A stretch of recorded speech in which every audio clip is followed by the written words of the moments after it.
Good evening, everyone, and welcome to tonight's very special 5x15 event with Jonathan Haidt and Kirstie Allsopp in partnership with Smartphone Free Childhood.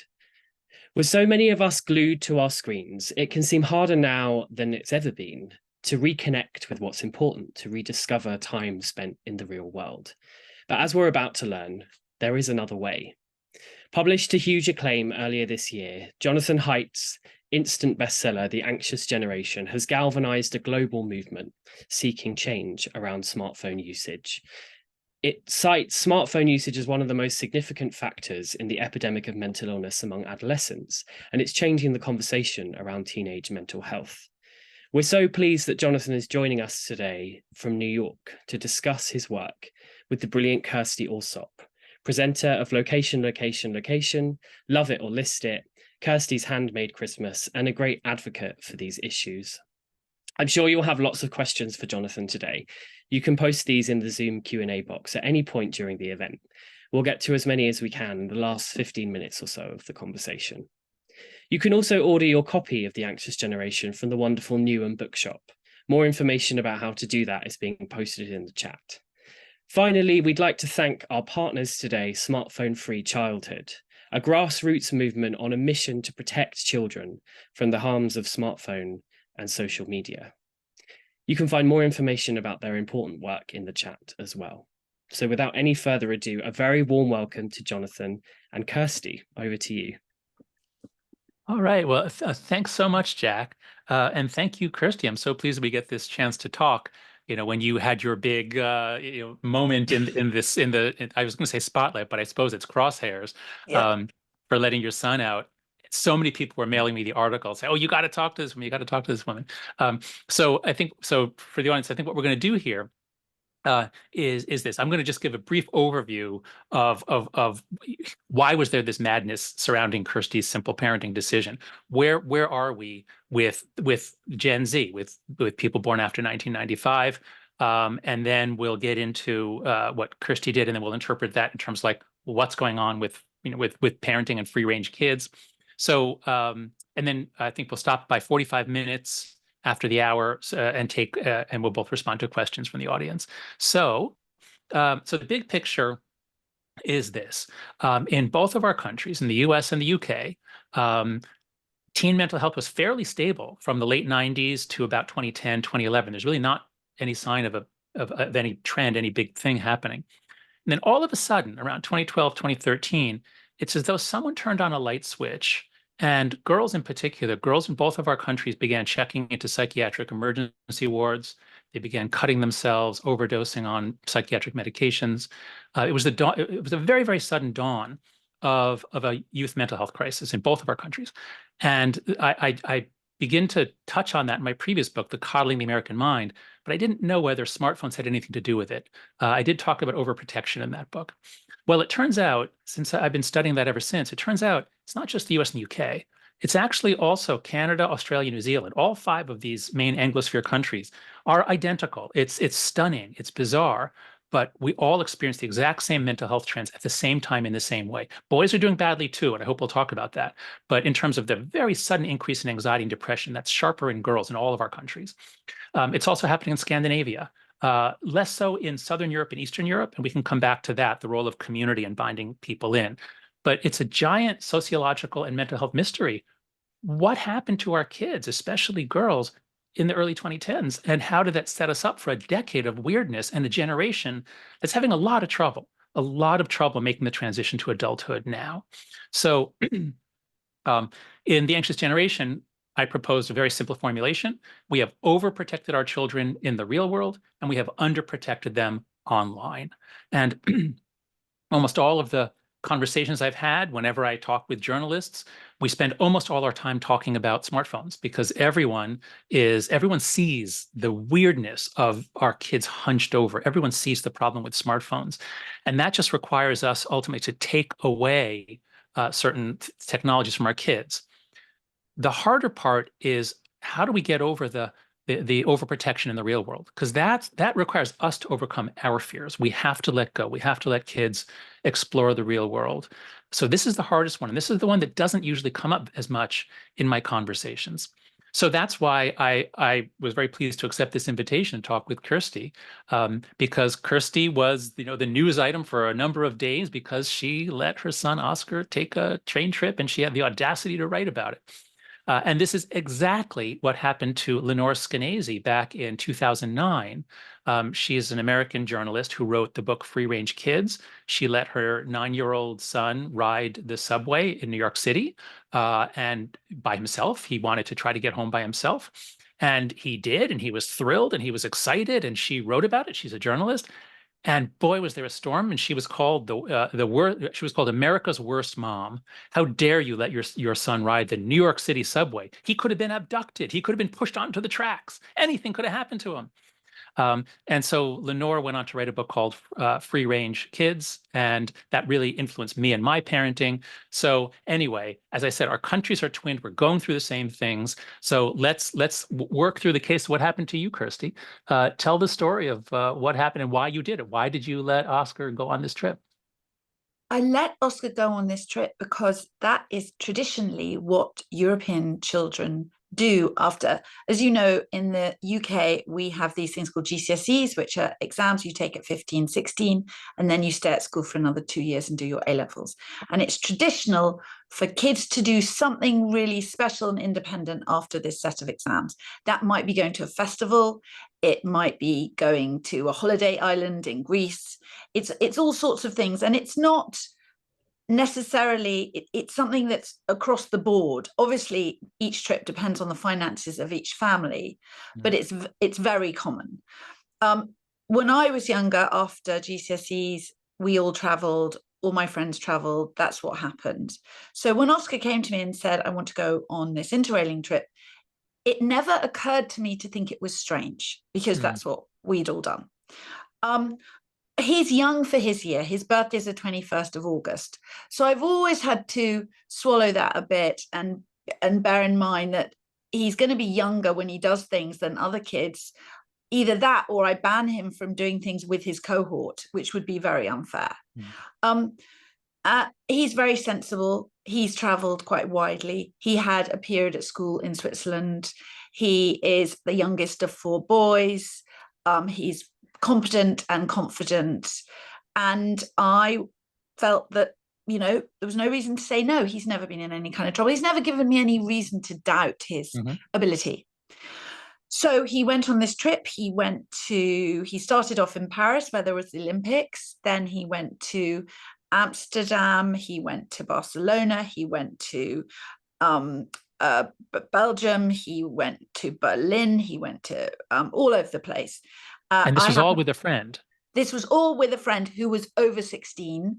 And the reason he went with a friend who was over 16, because some of the hostels, the young people's hostels, have a problem if you're under 16. It's very interesting. The Interrail pass is available for people between the ages of 12 and 27. Many of the European airlines allow you to fly unaccompanied from the age of 12. So it was not obviously breaking any laws or regulations or anything like that. And he had a lovely time. And in the middle of the trip, we met up with him in Switzerland. I did a lot of laundry over the course of 48 hours. And then he went back off again for the latter part of the trip. All great. End of the trip, I was very inspired by what he did. I don't talk about my children publicly very often. Usually ends in disaster when I do. And so I said to Oscar, do you know what? I'm going to tweet about your trip. And he said, don't, Mum. People won't understand my trip. And I was like, no, don't be silly. He was right and I was wrong. And he's been very kind about the fact that me being wrong ended in quite a sort of exposure for him. Although, tell us, what do you mean by he was right and you were wrong? Like, so what actually happened? Obviously, people get upset on Twitter, but was that it? Was it just that some people said? People, actually, the majority of people were supportive, very supportive, but it did create a huge amount of discussion and interest. We have a popular news radio program here in the UK called the Today program. And within 24 hours of my tweet, they'd got in touch with me and said, will you come on and talk about this? I was a bit surprised because it just seemed what's there to talk about? What's there to talk about? And there was an enormous amount of discussion. And then I got a telephone call from my local authority, social services, which shocked and upset me a great deal. And they asked what safeguarding I had put in place for Oscar. And I was very shocked, and I was angry because they called me on the Thursday before the busiest weekend in the entire calendar for this area. I live in the borough of Kensington, Chelsea. We're the home of Notting Hill Carnival. So they are very, very busy that weekend. And for someone to find the time to call me about the welfare of a child who would obviously come back from a trip happy safely, and healthy. Yes. It angered me, and it angered quite a lot of other people as well. And I wrote a piece for the Mail on Sunday about my experience and about what I felt that it meant. Now, what's extraordinary, John, is that we'd never met or spoken, but I had read The Anxious Generation. Of a young man who works at your publisher, who knows me, had sent me a copy of the book. Oh, wow. Because he knew that I had often tweeted about free-range parenting. And so I did tag you into my original tweet because I saw that.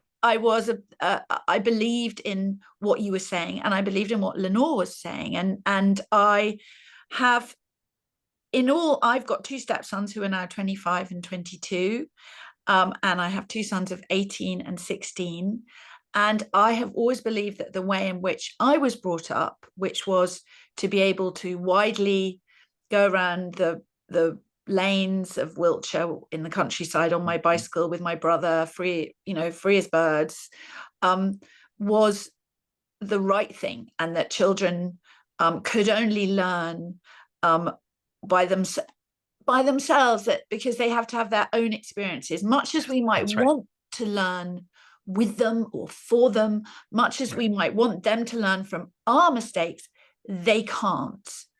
I always use the analogy of the iron. We've all been in a situation with a child where we've told them that something is hot, but they have to reach out and touch that thing for themselves. And that is a necessary part of growth. And I've always believed that and felt that. And it was no different with this experience for Oscar. Wow. So you're absolutely right about learning from experience.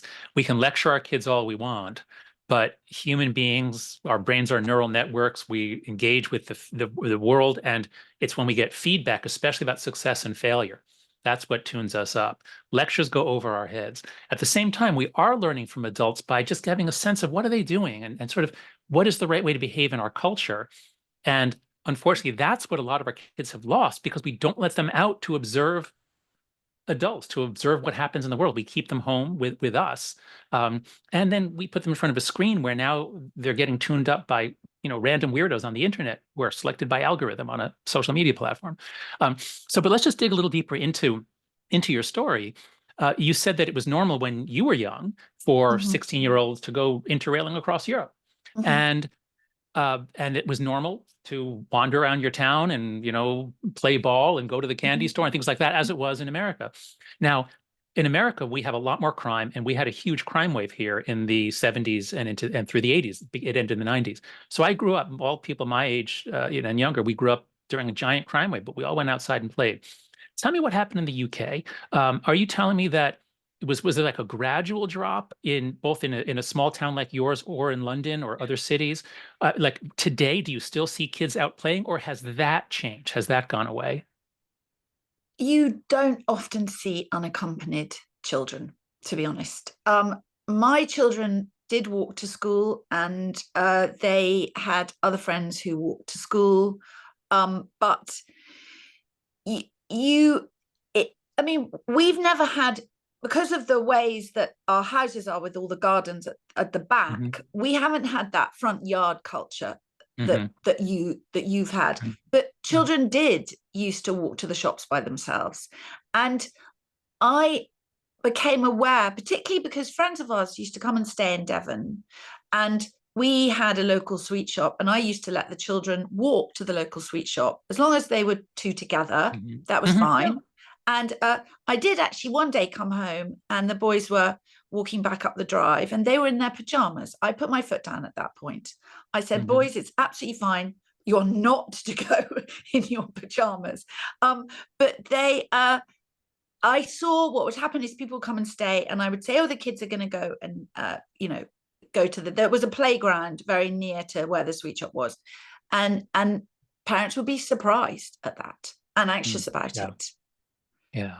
Yeah. So it sounds like, what happened to you is that you did something that was perfectly normal when you were young. And there's a lot of psychological evidence to support everything you've said. Kids need gradual independence. They need to become self-supervising. The only way they can learn to do that is by being self-supervising.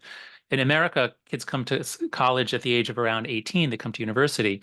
And a lot of them have really never been out. They've done very little on their own, and they're having trouble adapting to being self-supervising at university.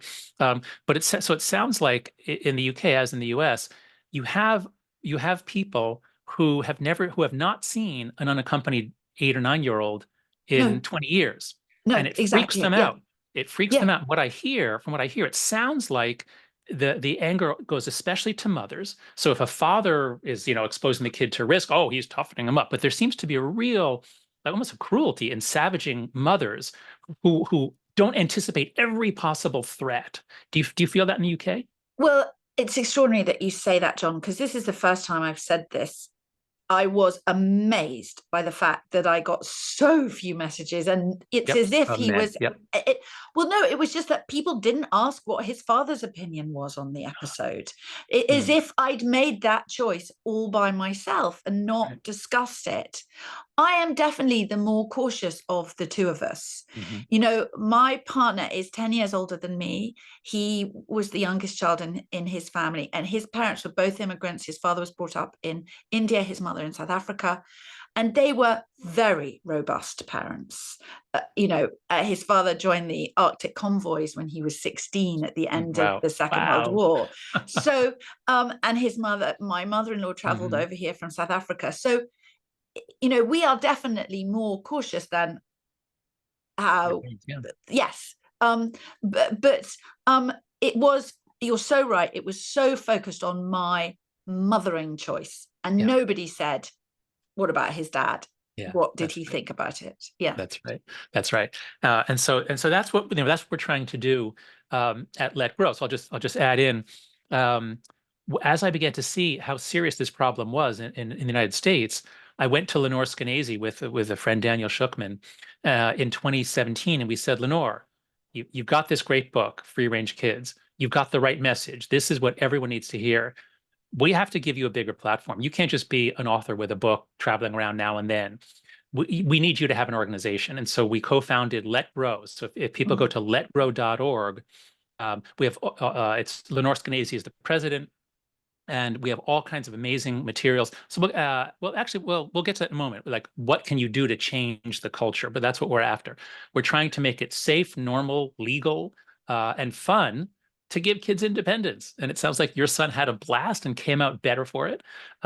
So that's what we're trying to do. Let's see. Do you remember, John, the feeling that you had the first time you were allowed to go out alone? I can't remember the first time because, when I was growing up in the suburbs of New York City, it was, first or second grade, which is about around age 6. I do remember, walking down to, the village of Scarsdale, which was about less than half a mile away. Walking down with my sister, and it was like we were, exploring, a rainforest. It was like we were exploring an unknown, it was so exciting. And some of my most exciting memories of childhood are that my sisters and me and a few of our friends, we would go down. This is beginning, my younger sister at the time was probably 6 or 7 and I was 8 or 9. But we would go down to that village, that little commercial area of our town after dark when all the shops were closed and you could run around the blocks, and there was a passageway through one of the blocks. So we played tag at night around the town. And that was just totally normal.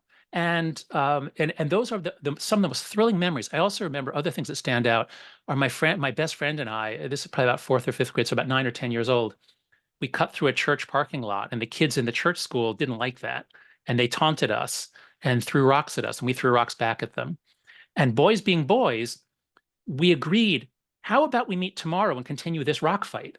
And so we did. And, we had rules, like you can't aim for the head.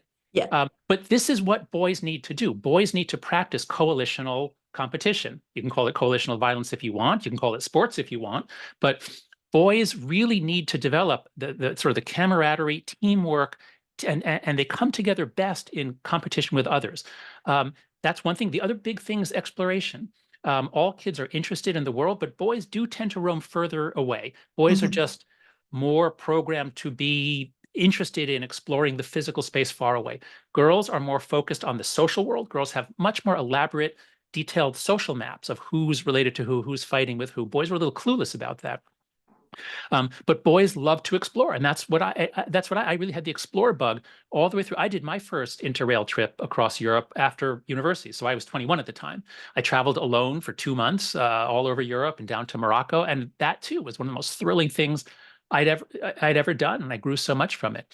So anyway, the point is, when you talk, look, as you just did with me, you asked me for some memories, and they come pouring out, and it's so exciting. This is what always happens when I talk with audiences of parents who would never let their kids out before the age of 12 or 13. In America now, it's around 11 or 12 is when we let our kids out unsupervised. And I go through this with them and say, remember your own childhood, and you can't stop them talking. Like they're laughing, they're telling each other their stories. So this was childhood. This is the best part of childhood. This is an incredibly nutritious part of childhood. Independent exploration, adventure with risk. Let me say that again, with risk. Risk turns out to be an essential ingredient. If you give kids experience without risk and they never face risk until they're 18, you're crippling them. They're not going to grow into competent people. They have to be able to face small risks, make decisions for themselves, and then they learn to face larger risks. What do you think? I couldn't agree more. And I've suddenly remembered when you were speaking, you asked me when I kind of realized that things had changed in the UK. And I've remembered when it was. I went to Norway to film my Christmas show. And the Norwegian people give the British people a Christmas tree every year. And I went to the ceremony in which that tree is cut down. And there were two school groups. And they were all dressed very sensibly, you know, all outdoor clothes, suits, boots, everything. And there was a fire, and each child was given a sharp stick and a sausage. And they all roasted their sausage and ate their sausage. Then they basically ran around poking each other with the sharp stick, putting it back in the fire, making it all hot, trying to, you know. And there was a wood and a stream, and they were all jumping about. And I stood there with my colleague, and I looked at this group of children, and I thought, my children would not be allowed to do that if they were out with their school. Yeah. And I felt deeply sad, and it was a really strong realization that that just wouldn't be allowed, that the idea of children and sharp sticks and fire and running around in a wood was just too much. And I do think there is a huge part to play in this with the insurance industry and the legal profession. And I think that's something we need to address, is that increasingly schools and organizations that are about play and adventure are becoming so cautious and so scared. And that fear of lawsuits and being accused of being part of the injury or, God forbid, death of a child has started to dominate. Yes, I think that's exactly right. There are a number of reasons why we changed. So one of the big ones is the one that you just said. Now, I'm especially sad for you in the UK, because in America, we have more crime, more reasons to worry than you do. And we have many more lawyers than you do. We have a much more litigious culture. So it's very hard to change things in America. But I'm saddened to hear that the same thing that you know, I guess as in so many things, you know, we develop these terrible ways of living in the US, and eventually, for one reason or another, they spread throughout the world. But I think you're right to put your finger on the institutions, because at least in the United States, parents can often, I think they're allowed to sue public schools. They can sue anybody for anything is the rule. You can sue anyone for anything. You may not win, but you can sue anyone for anything, anytime. And because of that, every principal, so like my kids went to New York City public schools. My daughter is in high school now. My son just graduated. And the playground that they had in elementary school, now it's a relatively small playground. You know, it's an urban school, relatively small playground. But they had rules like no running, no touching, no wrestling. And those were the best parts of recess when I was a kid. My friends, we'd wrestle all the time. We'd put our arms around each other. And So you take away almost all the real physical contact, all the rough and tumble, and boys especially need rough and tumble play. This is true for, for many species, not just human kids. So we take that all away. And I think you're right to put your finger on institutions, because what is the right level of risk? What is the right number of injuries you want on the playground in a given year? It's not 0. If it's 0, that means you're being way too cautious. If no one's ever banging their head or skinning their knee or having to go to the school nurse, you're being way too cautious. The kids are not getting enough risk. And the heads of the schools are so concerned, if a kid ever gets hurt, I could get in trouble, the school could get in trouble. And so it's a one-way ratchet down. And that's why I think what we need to do is we need a norm change in what seems normal. Because, of course, in a lawsuit, in a jury trial, the jurors are going to have their intuitions. What? You mean you let the kids run around with sharp sticks? Oh, you should never have done that. You're guilty. But if we can get a culture change to the point where everyone understands, you know what? We need to let kids take small risks. It's bad for us to be supervising them all the time.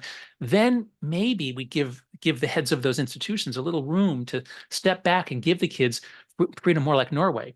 As far as I can tell, the insane overprotection, the insane helicopter parenting, snowplow parenting, concierge parenting, whatever you want to call it, it's spreading across the Anglosphere. New Zealand, when I was there, I think it was the last English-speaking country that would let kids climb trees at recess. Like, it's unthinkable in America that a school would ever let a kid climb a tree during recess if there was a tree out in the playground. But even New Zealand, I hear, is succumbing. Whereas the Germanic countries, the Scandinavians and the Germans, the Northern Europeans, they still let their kids out. So they have a big advantage. Now, I was talking with a Finnish journalist, and I said, don't you let your kids out? And she said, oh, yeah, we do. But, now you'll see, an 8-year-old, walking around outside, staring down at his phone, so Yes. we should. Yeah. It's so dangerous. That is the thing that Yeah. is that you are so much more likely to get run over when you've got a smartphone. Yeah. Because right. You're looking at it. That's right. And in terms of sex predators, meeting a sex predator, when I was a kid, there were things called flashers. There were men who would flash. I haven't heard of that in a long, long time, but it was a thing in the 70s. And those were, they were perverts and sexual predators, and we didn't used to lock them up, but now we do. We lock them up. You almost never hear about them. But also, you don't hear about them because they're all on Instagram. That's where they went. They're all on social media, because I shouldn't say all, but the great majority are on social media. The Wall Street Journal had all kinds of reporting on this about Instagram facilitating child sexual abuse material among pedophiles. So this idea that we're keeping our kids safe, if we don't let them out for experience, we keep them at home on a screen, talking with strangers all around the world who might sextort them. It's completely bonkers what we have done to childhood. It's very interesting that you say that about the Scandinavian countries, the Germanic countries, because, as I mentioned, my sons went to school in Switzerland for a few what you'd call semesters, what we call terms, and I was amazed by the difference. You don't have to sign any forms. Tell us about it. Well, in the UK, if there's a trip, there's all sorts of forms to be filled in, and the teachers have to do all sorts of things. In Switzerland, if a teacher wants to walk out of the classroom with another teacher and a large group to go up a hill or teach outside, or go to a dairy farm. Exactly, go to a dairy farm. I remember my son once went on a trip to the local police station, and the only reason I knew about that trip is because he was sick and I had to come and pick him up because he'd puked up in the police station. But the freedom, of that, and the freedom of the teachers, and it empowers teachers. They have authority. The children respect that. The teachers are the ones in charge. I think one of the damaging things about this idea that we sue teachers and sue schools and all of this is that somehow it gives the kids too much power. That's right. And that isn't a good thing. And it was very marked, the difference between Swiss school and UK school. And don't get me wrong, I was very happy with the school that my children went to. They were as free as they could possibly be, but it wasn't anything in comparison to the Swiss. And what was extraordinary about Switzerland is that the first day I went to pick up my sons from their new school in Switzerland, I turned up and they weren't there. And they had gone down the little hill to the coffee shop, and they were all milling around. outside the coffee shop Yeah. because I didn't need to sign them out. They were free to walk out of school. Right. And I mean, yes, there are different safety aspects, but it was an extraordinary contrast. Yeah, that's right. So let me add on one more reason why our country's changed, and it'll relate to what you just said.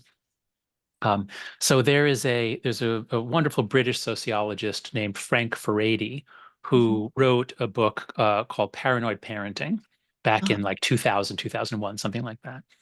And he goes through the madness that descended in Britain in the 90s. And it's just like what happened in America in the 90s.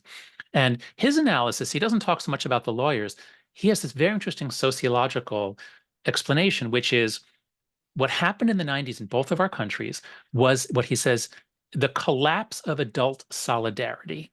Now, what that means is that for centuries before, and certainly throughout the 20th century, if kids were out, as I was with my friends on our bicycles all around town, if I had wiped out and was bleeding and, banged my head, my friend, we didn't have phones back then.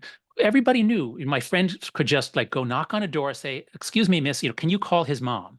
And, we know that adults will help out. Adults help out with other people's kids. We're not afraid of the adults in our town getting close to our children or talking to them. We used to ask for directions all the time. My kids I can't get them to ask anyone for directions. They're just so afraid of talking to a stranger danger. That's right. That's right. So especially in the Anglo countries, because we did have sexual abuse scandals. Now, some of them were very real in the Catholic Church, in the Boy Scouts. So there were longstanding sexual abuse that was covered up. And so it was very important that we prosecuted that we warn the kids, that we teach the kids to tell us right away, even if the man says don't tell. But a lot of them were also fake. There was such paranoia that there was the idea that daycare centers full of young women who love kids, that these were somehow sexually abusing the kids. That was complete nonsense, but it freaked everyone out. And we started in both of our countries wanting to have video cameras in the daycare center so we can check up on we don't trust them. And that's the exact opposite of what you just described in Switzerland, where the teachers can teach and the parents trust the teachers and they're not monitoring, we're not going to sue them. So that is the other big change. And that is going to make it harder for us to fix this. But I want to turn our conversation to what we do to fix this. Unless, do you have any other comments on that, or shall we turn No. I'm fascinated to know how best you think we should fix it. Okay. So given what we've been talking about here, and given that we now have norms, first, we have smaller families, so there aren't lots of kids around anymore. Our kids are mostly inside, whereas they used to be outside much more. And we don't trust our neighbors as much as we did. So for all these reasons, it's going to be very hard. What I really want to do, I see we have 270 people on this call. The great majority, I'm sure, are parents, probably of relatively young kids. And I think, what we want to do is we want to encourage people to let their kids have the kind of independence that you gave to your kids, that Lenore gave to her kids, that I write about in The Anxious Generation. And we can't just say, go send your kids out. The phrase in America that older people always say is, get out of here, don't come back until dinner time, or don't come back until the streetlights come on. Once it gets dark, you come home, but you don't come back until then. Get out of here. And so it's going to be, we can't just say that, because if we kick our kids out for 3 hours, there's nobody out there to play with. And if they find another kid, he's being supervised and he's on his phone probably. So it's useless. So what this means is we have to be much more deliberate, more intentional, more strategic to give our kids these opportunities, just as you did. You found a great one for a 16-year-old, obviously not appropriate for a 12-year-old, but what you did was great for a 16-year-old, 15, 16-year-old. So let me suggest this as the most powerful technique we have at Let Grow. It's this great project. It's so simple. It's called the Let Grow Experience. And I urge everyone, go to letgrow.org and you'll see it, the Let Grow Experience. All it is this. It's designed, you can do it at home, but it's designed for schools. So the teacher, let's say in, for us, 3rd or 4th grade, it's really any grade, first through 8th, which is age about 6 through 12, 13. But let's take, so 8-year-olds, those kids are 8 years old. That's a good age, I think, to have people going out.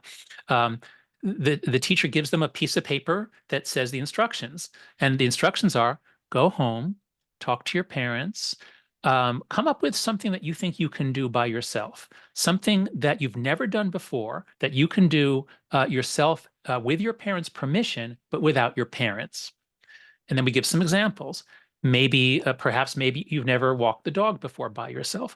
Maybe you've never gone to a corner store or store down the street to buy a quart of milk. Maybe you've never made dinner. Maybe you've never done your own laundry. So we suggest a bunch, but the kids come up with all kinds. The kids and the parents together come up with all kinds of things. And so a couple things about this are super duper powerful. So the kid does it, and then they are usually thrilled. Sometimes they fail, which is great too, because they've learned from failure. And then they make the cake. Some of them, like, they make a cake, and it's really hard to make a cake. And it comes out terrible the first time, but then they do it again and they've mastered it. The most exciting ones to me are the ones where the kid goes to a store, where the kid goes or walks, a quarter mile to a friend's house. Those are the most exciting, because what happens in those is the kid is often a little nervous and anxious, and then they do it. And then it's overcoming that nervousness. That's what makes you more competent. You're now less nervous the next time. And before you know it, you're confident enough to walk around your neighborhood. But here's the really powerful thing. Two other really powerful things. One is that the parents are super anxious the first time the kid is out of their sight.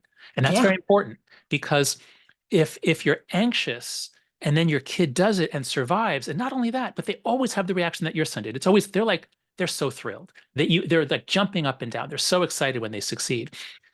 When the parent sees that, then the next time they're less anxious. And so what the Let Grow experience does is it treats anxiety in the kids. It makes them less anxious, more confident, but it also treats anxiety in the parents. And here's the third thing it does, which is also super powerful. When you do it as a school, you're resetting the norms in your town. Because imagine, because no one in your town or mine, no one has seen an 8-year-old walking on their own, since 1994, let's say.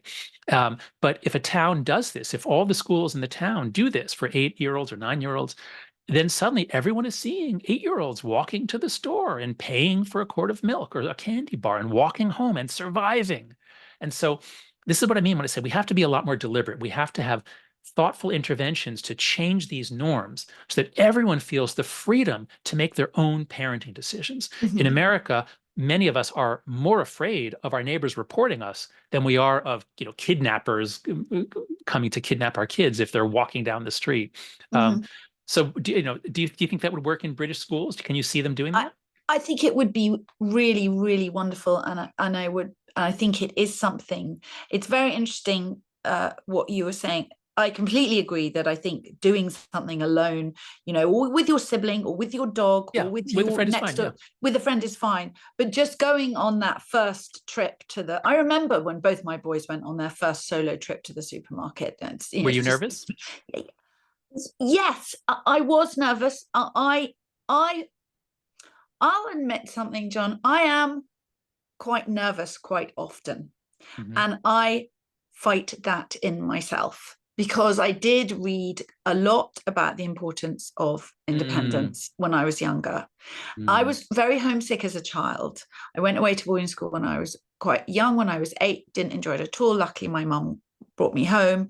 But I battle with it. I've always battled with it. And so I totally understand the desire to hold one's children close. I received an amazing message from a journalist when there was all the furore around Oscar's travels, and she had lost her son when he was 21 in a tragic, very simple accident in their hometown. And she said one of the things that brought her some comfort was the fact that she had allowed her son to enjoy his life to the full. Oh, wow. In the short period that he had. And she said, I'm glad I let him live a free life, because, that, and I believe that so often we cannot see into the future. And in my case, whenever my children have been hurt, it's so often the things which I didn't anticipate. Right. I've been to what we call A&E numerous times. You've got 4 boys, 2 sons, 2 stepsons. They ski, they go on motorbikes, bicycles. One of them rides absolutely brilliantly. They break things. I mean, and so I've had that experience, and I've had the terror of seeing my child go under general anesthetic because he had to have an arm reset and all of that stuff. So I do feel the anxiety. It's not that I'm some kind of person who just doesn't feel it, but I believe in the importance of the freedom, and I believe everything you've said, and many others, about that their happiness, independence, and resilience comes from them feeling joy in their own independence. Beautifully put. I'll add on my own experience. I'm not generally very anxious. I'm not generally overprotective. My wife is much more cautious, much more concerned about risk. But even still, I did as you did. Like, okay, I read Lenore Skenazy, like, okay, we've got to send them out independently. And the first time we sent my son when he was, I guess, 8 or so, basically just across the street from our apartment building into a supermarket that he'd been in many times. The first time I sent him to pick up something and gave him some cash, I followed him. Behind, and I went into the supermarket to see if I was nervous. And the first time, then my daughter, she was only 6 or 7.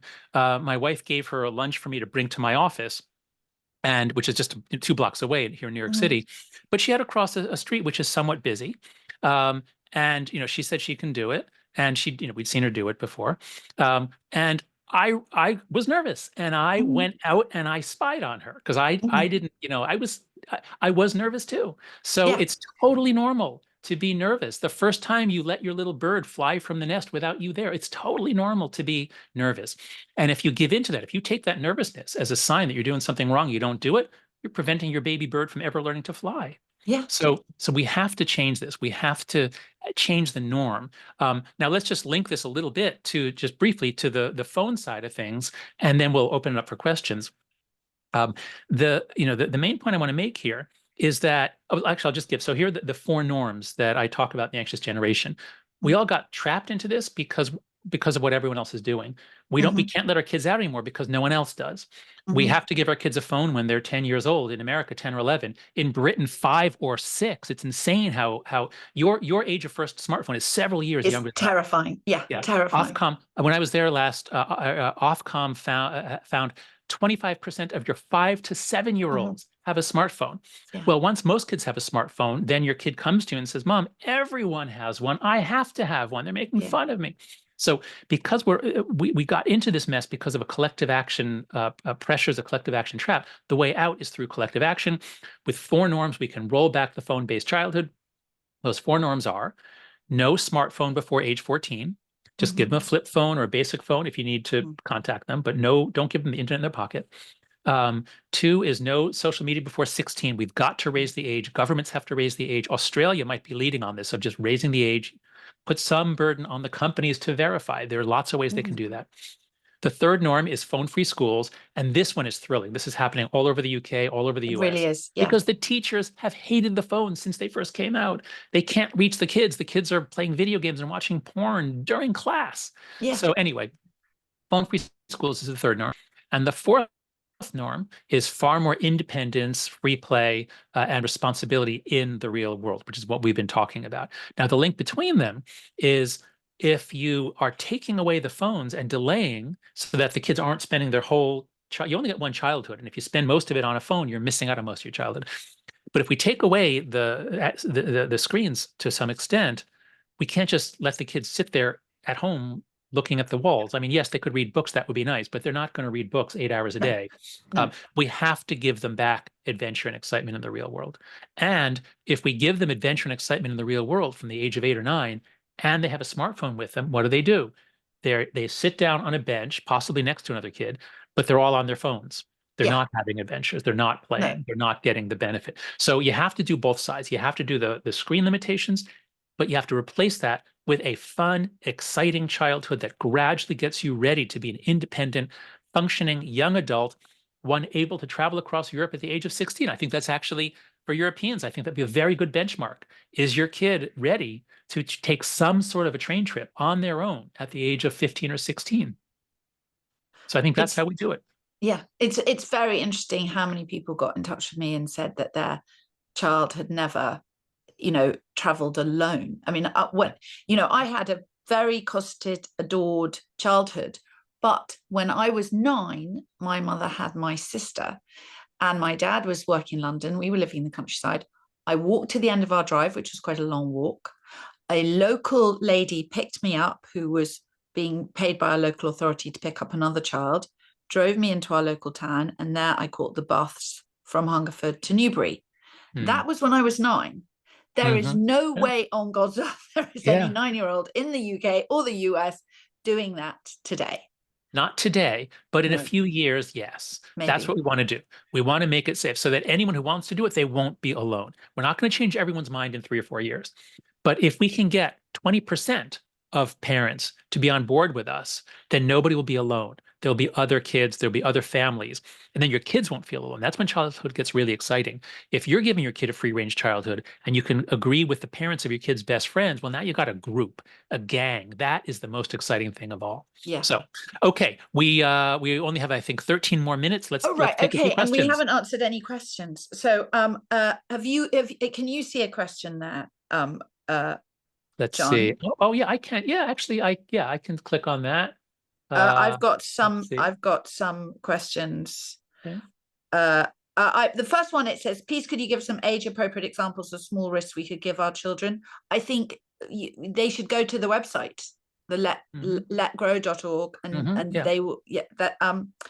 I would say, some others that I would say is just letting them play unsupervised in the backyard.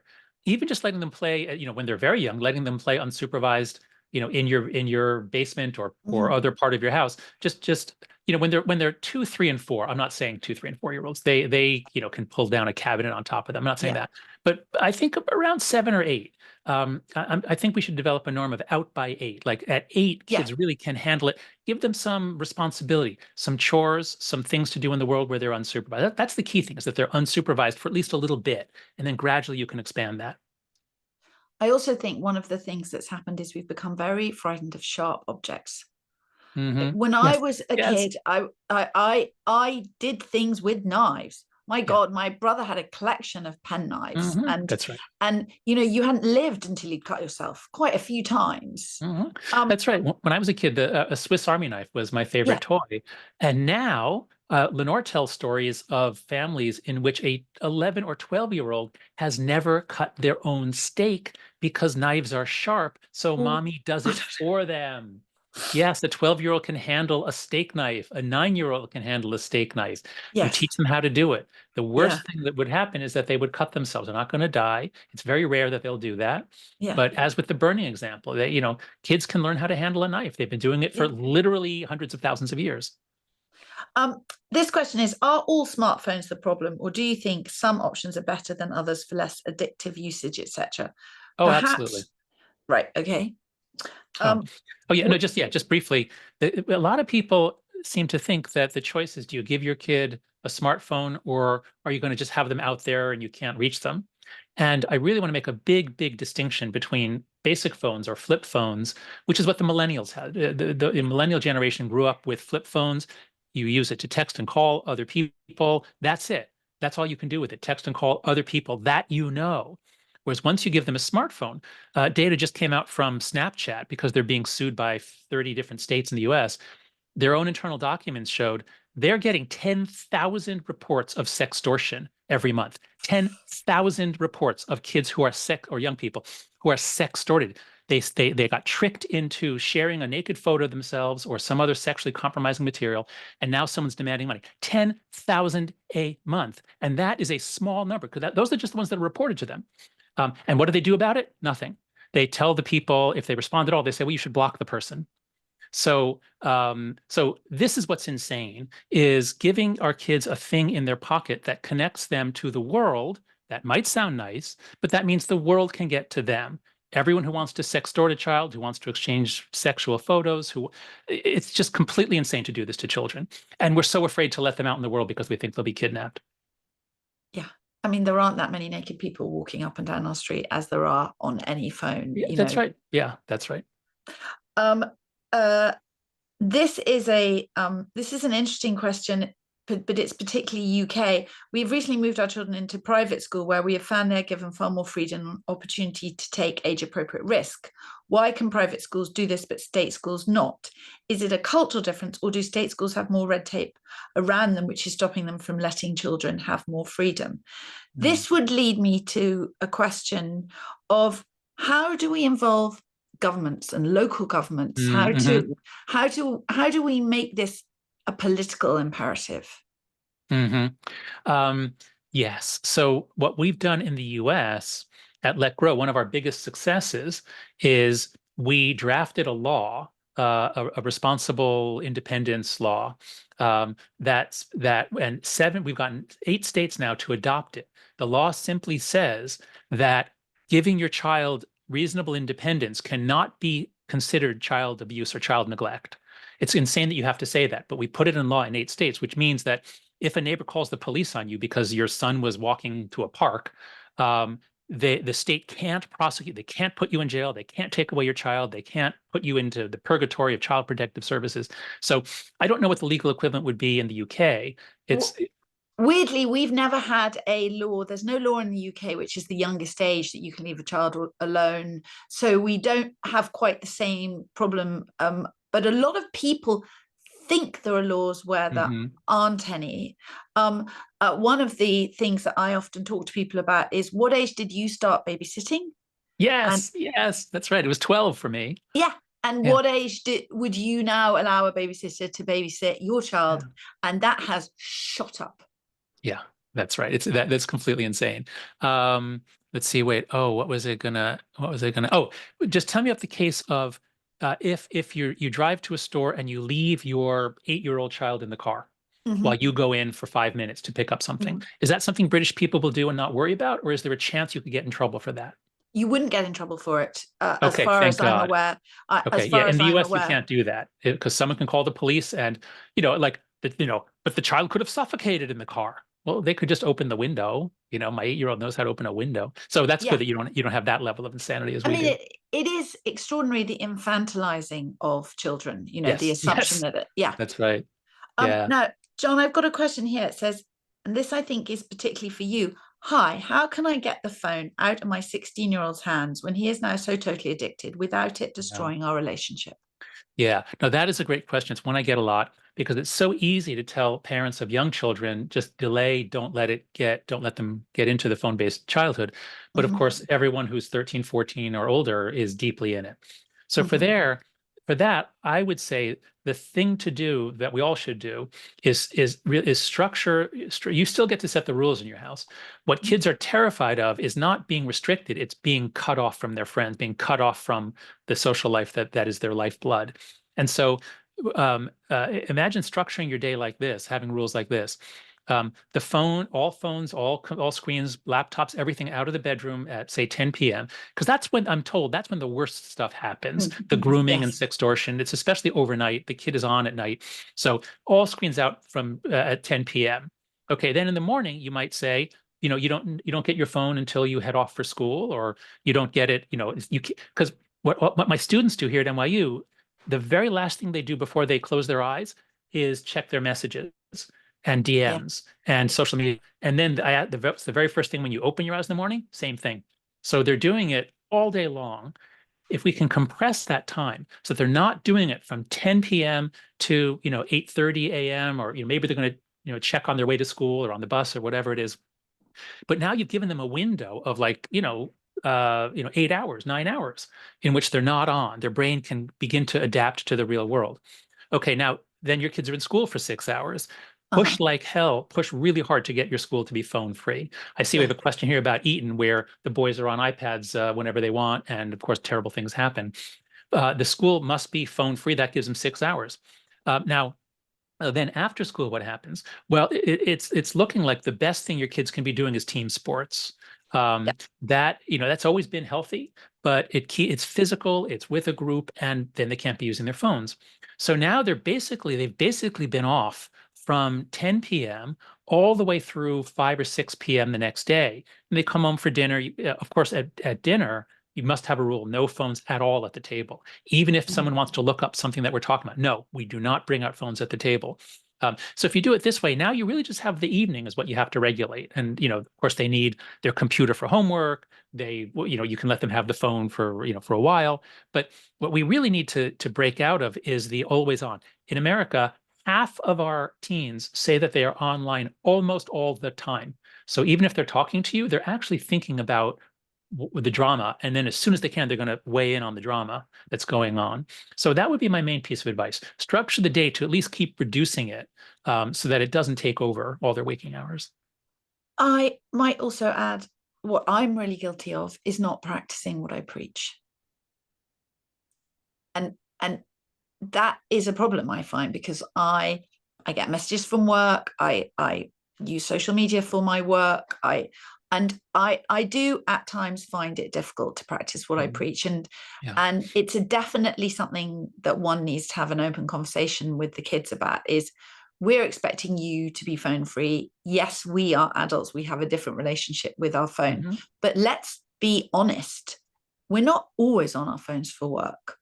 And we're not always on our phones for communication with our friends or our siblings. There are times when we do doom scroll and do all the things that we don't want our kids to be doing. And I think we have to be sort of honest about what we do. And I think that really helps. Yeah, no, I think that's right. But I don't think our kids aren't copying us. Now, when they're very little, they do. But when they're teenagers, they're, if I start reading The Economist magazine, the last thing my daughter's going to do is feel that she should read The Economist magazine.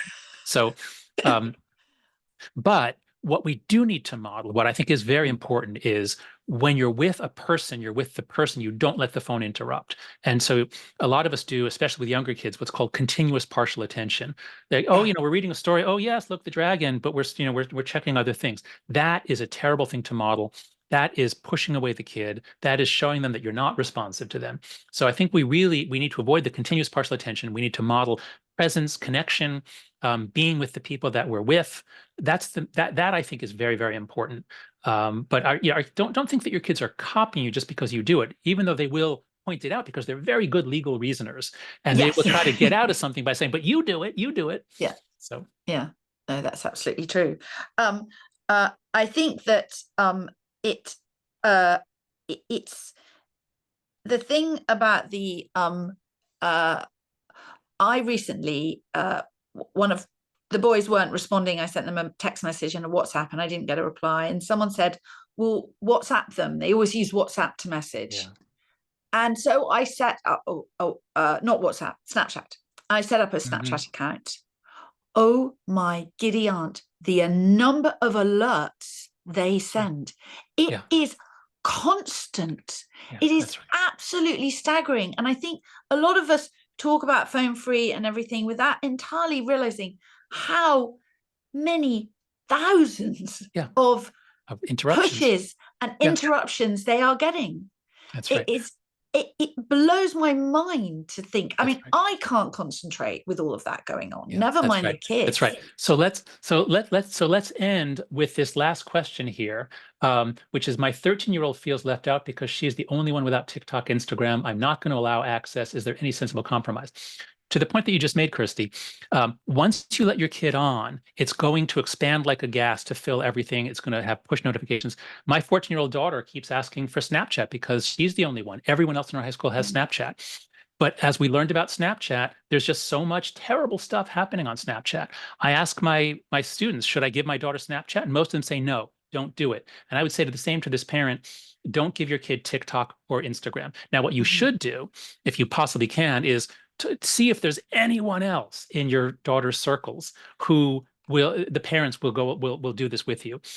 All of this is so hard when you're doing it on your own. And my congratulations to the parents who have the strength to do it on their own, despite the really ferocious pushback from their kids.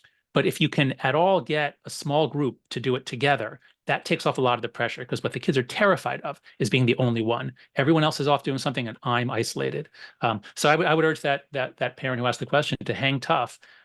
TikTok and Instagram are particularly bad for girls, and TikTok does all sorts of things to decimate attention. So I would urge her to hang tough and keep it for a while. What I'm trying to recommend is a norm of 16. We need to raise the age. This stuff is wildly inappropriate for minors. Let's at least set a common minimum age of 16. I would agree with everything you've said. My son was the third last in his class to have a smartphone, and it was really, really tough. And you know, I gave in at a certain point, and then what happened is, because I gave in to him, it altered his relationship with his younger brother, who didn't have one, and so I gave in to him.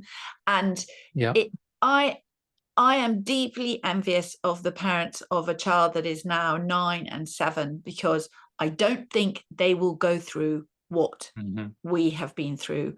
I think the phones caused more, phones and iPads and all the screens cause more dispute, unhappiness, aggro, division between parents and children amongst this generation, because we are realizing how negative it is. But the genie has been out of the bottle.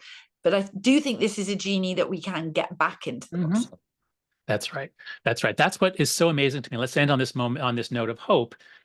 Despite the awfulness of what has happened to kids around the world, and it's not just mental illness, it's also education scores are dropping, attention spans are dropping. Despite the awfulness of what's happening, I'm incredibly optimistic, because I have never seen social change happen this fast. Everyone was ready to go. The norms are simple. No smartphone before high school, before 14, no social media till 16, phone-free schools, more independence and free play. The norms are so simple if we do them together. And guess what? We are doing them together. The world looks really different now from what it did 6 months or a year ago. So parents on this call, just team up. And that's part of the genius of smartphone-free childhood, is that you should not be alone. I think there was just a Guardian article about smartphone-free childhood just today or something. So parents, you're not alone. Link up, sync up, and together we can roll back the phone-based childhood. Thank you, John, so much. My pleasure, Kirstie. What a pleasure talking with you. Really nice. Kirstie, thank you so much. That was fascinating and hopeful, and you've given us so much to think about, so much food for thought. And thank you to everyone for watching at home and for all of your great questions. Sorry we couldn't get to all of them. Remember that you can order a copy of The Anxious Generation from No.1 Bookshop, and there are details about how to do that in the chat. Thank you to Smartphone Free Childhood. Thank you, John, Kirstie, again for Thank you, Jack. Good evening, everyone. Bye-bye. Thanks so much.